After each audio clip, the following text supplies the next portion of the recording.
Bienvenido, hoy le vengo a presentar un tema que es muy importante en Bolivia, que es la Guerra del Chaco. Es una de las pérdidas que tuvo Bolivia en su historia. Yo soy Eri, mi grupo está conformado por Camila, Carla, Pensay.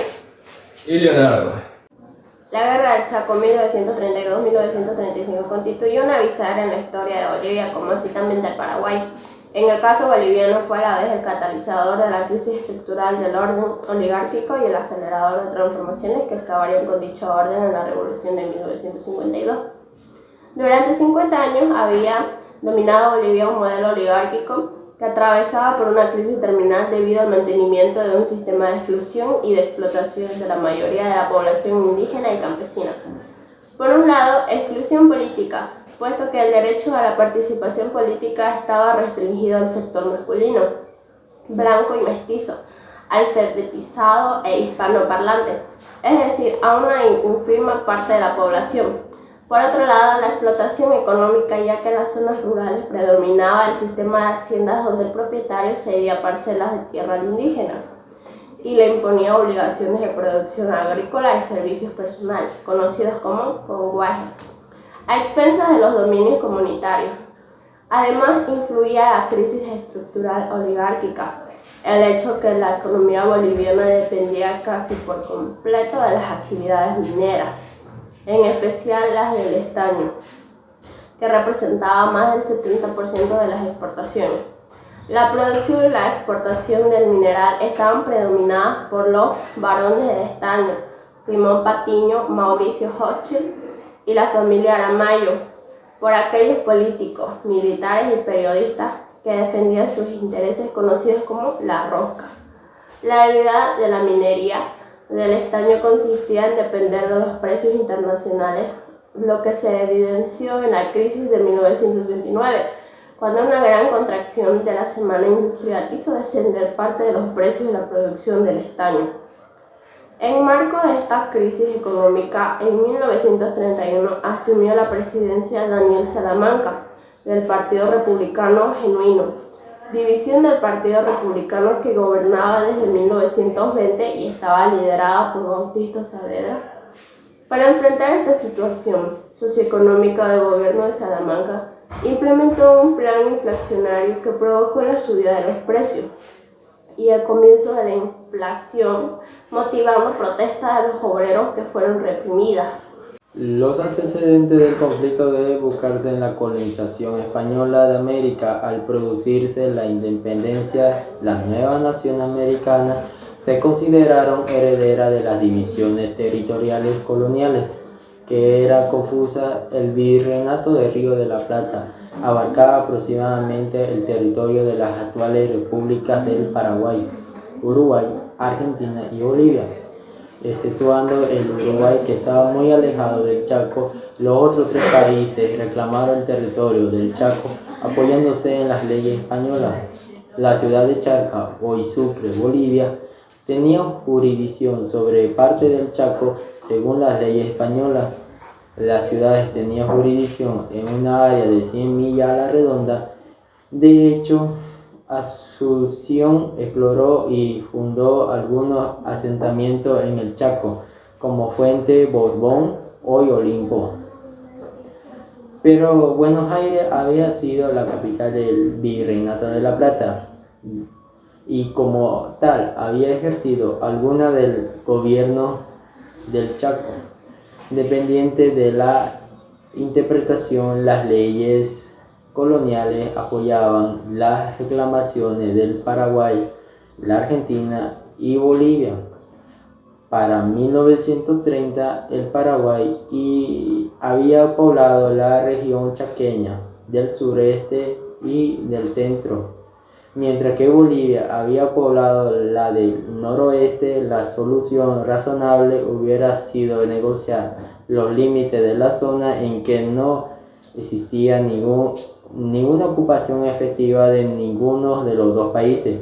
No le permitieron las circunstancias. Ningún gobierno podía hacer concesiones al del otro país sin pagar un alto costo político. Por eso el gobierno boliviano llevaba sus reclamaciones hasta la región de Villa Hayes. Causa de la Guerra del Chaco. La principal causa de la Guerra del Chaco fue la disputa por el territorio del Gran Chaco, una vasta región rica en recursos naturales como el petróleo y la madera.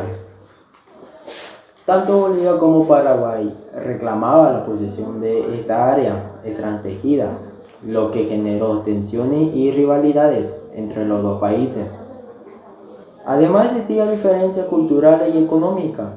Cuando Paraguay y Bolivia se independizan y heredan las fronteras de los virreinatos españoles, no están claros cuáles son los límites de ambos países. Pero Bolivia, al perder la Guerra del Pacífico contra Chile, perdió así la salida al mar. La única manera que tenía Bolivia de acceder a un océano era abrir nuevos mercados internacionales, controlar el Chaco Boreal para tener acceso al río Paraguay que se desemboca en el océano Atlántico. Y otra causa fue que no se creía que había petróleo, en la zona del Chaco. Chaco era una de las regiones hóspitas con vastos pantanos, temperaturas extremas, una falta de suministros básicos como el agua potable. Las enfermedades, especialmente la malaria, fueron una de las principales causas bajas de ambos ejércitos. La guerra se caracterizó por tácticas de guerra de trincheras y asaltos frontales, similares a la utilización durante la Primera Guerra Mundial. Ambos bandos se atrincheraron en fortificaciones improvisadas y se enfrentaron en una guerra de desgaste con ataques y contraataques que resultaron en un alto número de bajas. A pesar de los esfuerzos diplomáticos de la Liga de las Naciones para mediar y poner en fin al conflicto, de las negociaciones de la paz fracasaron repentinamente. Bolivia y Paraguay continuaron luchando durante 3 largos años sin lograr avances significativos en el campo de batalla. Bolivia contaba con un ejército de 10.000 hombres activos y 2.000 reservistas entrenados. Poseía algunas ventajas militares sobre el equipamiento sobre el ejército paraguayo. Durante el conflicto llegaron a movilizar 250.000 hombres. El presidente boliviano Daniel Salamanca, quien había llegado al poder en 1931, había comenzado un proceso de modernización del ejército. La población boliviana era el doble la de Paraguay. Bolivia, con una población de 2.300.000. Paraguay, después de perder la guerra de la Triple Alianza, tenía una población 1.200.000. El ejército paraguayo. El ejército paraguayo era pequeño por la batalla de la Triple Alianza, donde Paraguay perdió a la mitad de su población y tuvo una crisis económica. El ejército paraguayo contaba con 3.500 soldados y una población de 1.200.000. El ejército había sido asesorado por instructores argentinos y franceses. Ya durante la guerra, los italianos participarían en la reorganización de la Fuerza Aérea. La economía de Paraguay era también pobre que la de Bolivia, dependiente de la agricultura y ganadería intensiva. El ejército paraguayo demostró una notable habilidad táctica y resistencia durante la Guerra del Chaco, a pesar de las dificultades. Consecuencias de la Guerra del Chaco.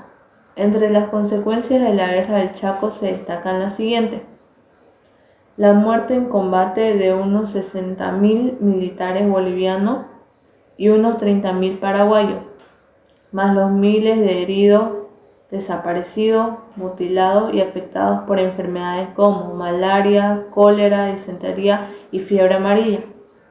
La firma de un tratado de paz que en 1938 asignó gran parte del Chaco Boreal a Paraguay y el acceso al río Paraguay, junto con el poblado de Puerto Casado, a Bolivia. Una grave crisis económica que afectó a ambos países luego de la finalización de la guerra. La firma en 2009 de un acuerdo definitivo de límite entre ambos países, llamado Acta de Cumplimiento y Ejecución de Tratado de Paz, Amistad y Límites entre Bolivia y Paraguay de 1938. El fin de la Guerra del Chaco se produjo con la firma del Tratado de Paz de Buenos Aires el 12 de junio de 1935. Las negociaciones de paz fueron llevadas a cabo por mediación de la Argentina y la Liga de las Naciones. Los esfuerzos diplomáticos para poner fin al conflicto se intensificaron en 1934, cuando ambas partes se mostraron agotadas por la guerra y estaban dispuestas a buscar una solución pacífica.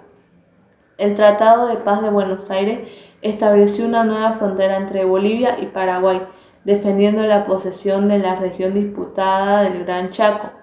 Según los términos del tratado, Paraguay obtuvo la mayor parte del territorio, incluyendo el acceso al río Paraguay. Bolivia perdió aproximadamente 250.000 kilómetros cuadrados del territorio y su acceso directo al mar. El Tratado de Paz de Buenos Aires puso fin a la Guerra del Chaco, estableciendo una nueva frontera entre Bolivia y Paraguay. Aunque la guerra tuvo consecuencias devastadoras para ambos países, el tratado sentó las bases para la paz y la búsqueda de soluciones diplomáticas en la región. El 27 de abril del 2009, el Tratado de 1938 fue ratificado por los presidentes Evo Morales de Bolivia y Fernando Lugo de Paraguay. Pérdidas de la Guerra del Chaco. La Guerra del Chaco, que se libró entre 1932 y 1935 entre Bolivia y Paraguay, como uno de los conflictos más graves y sangrientos de Sudamérica durante el siglo XX. Se caracterizó por ser un conflicto bélico que surgió de la colonización española de América. Las pérdidas en términos de territorio fueron significativas para ambos países.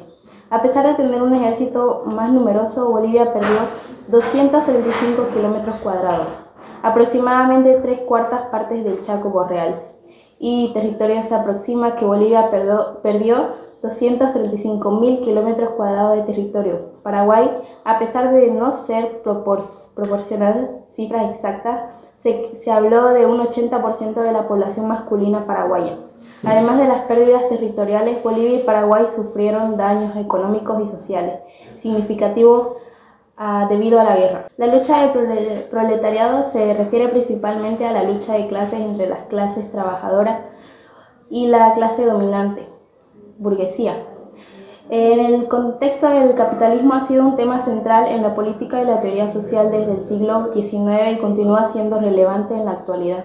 Los resultados de búsquedas que he encontrado incluyen información sobre la definición del proletario y los debates de la lucha de clases, así como su relación con el marxismo, el socialismo, la política y la actualidad. Los primeros sindicatos en Latinoamérica surgieron a fines del siglo XIX en un contexto de crecimiento, urbanización, industrialización y proletarización. El surgimiento de los primeros sindicatos en la región estuvo estrechamente vinculado a las luchas laborales y sociales de la época. En países como Argentina, Chile y México, los primeros sindicatos tuvieron una fuerte presencia en los sectores ferroviario, portuario y minero. Estos sindicatos se destacaron por su vocación internacionalista y por su lucha por mejorar condiciones laborales y salarios. En Brasil, por otro lado, los primeros sindicatos surgieron a principios del siglo XX y estuvieron fuertemente influenciados por las corrientes anarquista y socialista. Estos sindicatos jugaron un papel importante en las luchas por la abolición de la esclavitud y por los derechos de los trabajadores rurales. La tesis de Pulacayo fue una propuesta política presentada por el Partido Obrero Revolucionario. En Bolivia, en 1946, la propuesta se redactó durante una conferencia en la ciudad de Pulacayo. Tuvo como objetivo unificar a la clase trabajadora boliviana detrás de un programa revolucionario y antiimperialista. La tesis llamada La unificación de los trabajadores urbanos y rurales, la nacionalización de los recursos naturales, la reforma agraria, el control obrero de la producción y la forma de un frente único contra el imperialismo y la oligarquía. La tesis de Pulacayo tuvo un impacto significativo en la política boliviana y latinoamericana. Bueno, eso fue todo. Gracias por su atención y espero que la información dada en este video le haya sido útil. Buena suerte y gracias.